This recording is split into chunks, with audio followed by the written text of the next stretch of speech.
un refuge dans l'art, puisque l'ennui suprême a plissé tous les fronts, puisque rien d'héroïque et rien d'incorruptible n'est plus resté debout au-dessus des affronts, et que l'idéal meurt, le front sur une Bible, puisque sont morts aussi les dieux qu'on écoutait, quand les vents de la grâce apportaient leurs oracles, puisque Jésus lui-même en son ciel bleu se tait, et semble avoir perdu la foi dans ses miracles, puisque la nudité de la femme est pour nous un temple violé sans charme et sans surprise, et qu'au lieu d'y plier en tremblant nos genoux, nous l'allons traverser d'un geste qui méprise.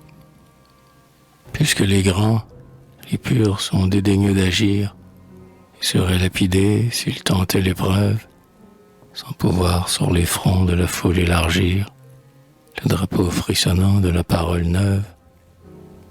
Puisque c'est bien fini, jusqu'à présent encore, indice indénié des temps de décadence, devant la monstrueuse idole au ventre d'or, comme au temps d'Israël, le peuple chante et danse. Puisque c'est bien ainsi, résignez-vous, les cœurs, car il vous reste là, temple aux portes bénies, monument de refuge où de rares liqueurs font aux songes blessés de calmes agonies. Là, asile de l'âme, où les bonheurs rêvés, les orgueils, les amours brèves de la jeunesse vont se coucher, la tête en sang, les yeux crevés, côte à côte, dans les lits blancs de la tristesse, au chevet de l'antique et durable hôpital. Voici, pour adoucir leur fièvre ou leur phtisie, pour les aider à vivre et pour tromper leur mal, voici la sœur musique et la sœur poésie. Bonne sœur assistant les désirs survivants, leur récitant le soir des vers et des légendes, ou déroulant pour eux, avec leurs doigts fervents, des rythmes combinés en de roses guirlandes. Bonne sœur leur montrant, pour leur rendre l'espoir, un chef-d'œuvre rêvé, beau des douleurs divines, qui, comme un crucifix tout en or sur fond noir, leur tend les bras de loin sous un bandeau d'épines.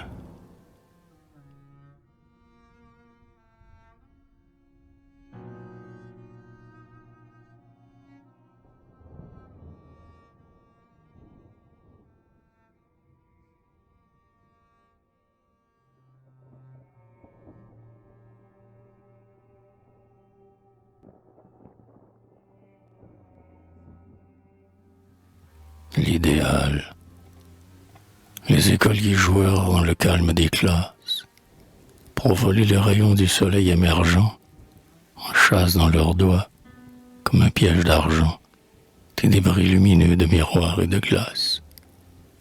Et, comme d'une cage ouverte, envoltés, des rayons, oiseaux d'or, qui traversent les vitres, et partout sur les murs, les tableaux, les pupitres, on les voit dépliant leurs ailes de clarté. Idéal, au soleil par-delà les nuées, vers qui nos formes d'art, vainement remuées, tendent avec orgueil leurs fragiles miroirs. Dans des ciels reculés, il a déçu nos rêves, car nous n'en projetons que quelques lueurs brèves sur les murs de la vie immuablement noire.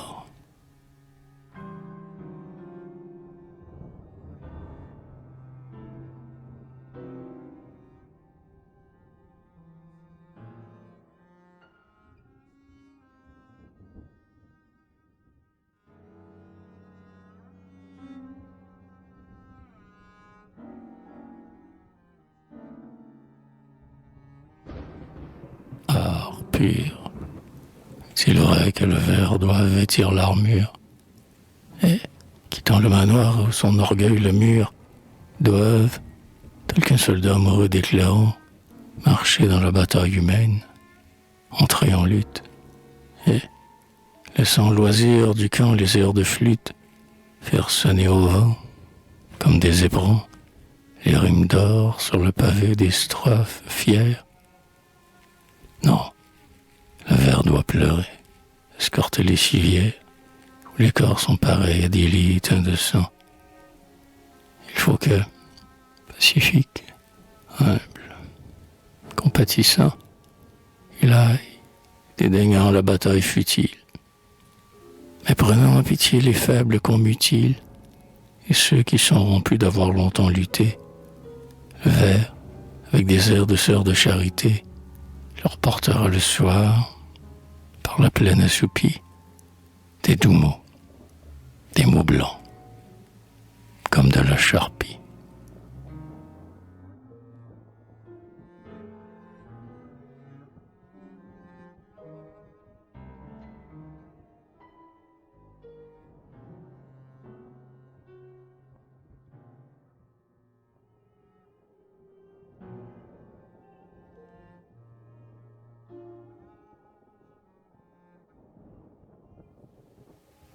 Solitude.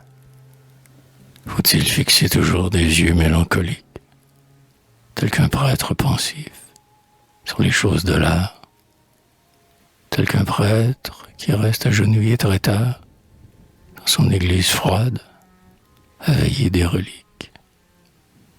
Faut-il laisser fleurir les fleurs dans son jardin, pour conquérir la gloire à travers les risées? Faut-il laisser passer l'amour sous ses croisées, perdre un bien réel pour un rêve incertain? Faut-il se murer vif et s'empêcher de vivre? Et, comme en une forge en feu, faut-il verser tous les métaux de l'âme au creuset de son livre? Vis seul, c'est un temps dur d'épreuve à traverser, mais fais ce sacrifice à ta sublime envie. Pour vivre après ta mort, sois donc mort dans la vie.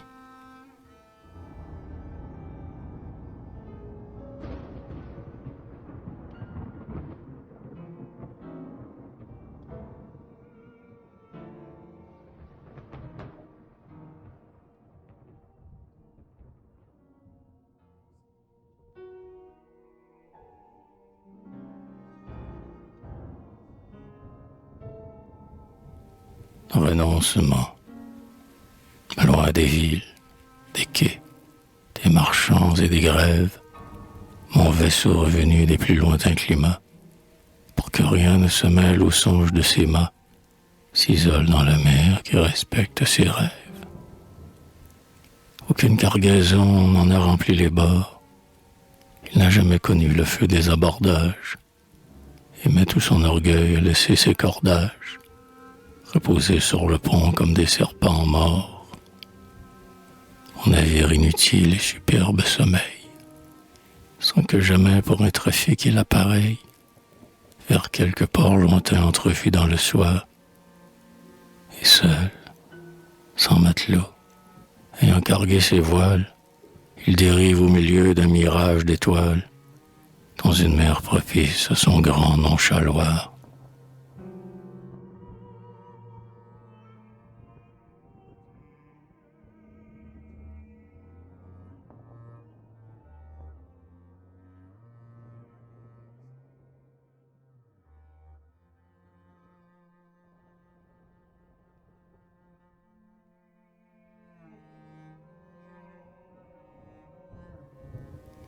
La passion. Je dis comme le Christ au jardin des Olives: ô Seigneur, mon âme est triste jusqu'à la mort. Ayant beaucoup souffert, je n'ai pas de remords. Quand je trouve le soir que mes mains sont fautives, parfum de Madeleine, où vous répandez-vous? Il est enfin le temps où ma belle jeunesse passait, comme Jésus monté sur une ânesse, et sentant des rameaux caresser ses genoux. Seigneur, j'entends hurler une foule barbare, déjà plus d'un Judas m'a baisé le front, et je sens dans mon cœur que ma croix se prépare. Mais, pour souffrir la haine et supporter l'affront, Seigneur, donnez-moi donc cet espoir de revivre, dans la mélancolique éternité du livre.